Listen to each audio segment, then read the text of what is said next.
Hi, my name is Joey Papa. I'm a coffee consultant, and today we're going to learn how to make a caramel frappe. Caramel frappes are an excellent beverage to have after dinner or the first thing when you wake up in the morning. They're especially good for people who really like the benefit of coffee, but don't really care for the bitterness or the flavor of coffee. Caramel frappes are a very sweet and smooth and consistent beverage, very much like a smoothie. Now, in order to make this beverage, you're going to need a home blender. We're going to need some milk, a serving glass, instant coffee packets or instant coffee out of a jar. You're going to need some caramel syrup, which you could buy down the coffee aisle of your local grocery store next to the coffee beans.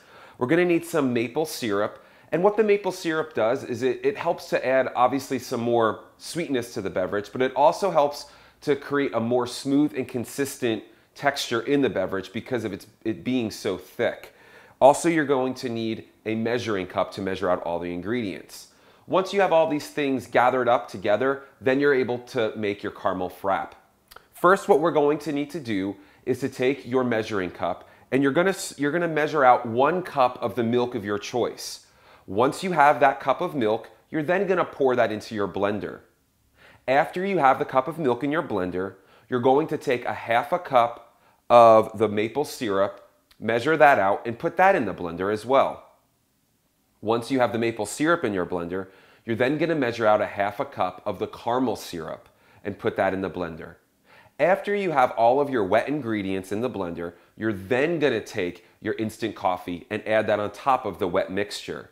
And the reason for this is if you were to put the instant coffee in first before the wet ingredients, it could clump and stick to the bottom and you wouldn't get the flavor or the texture that you're looking for in a caramel frappe. After you have all of those ingredients in there, you're then going to measure out 16 ounces of ice in the serving cup that you're going to be using, and you're going to pour that into your blender.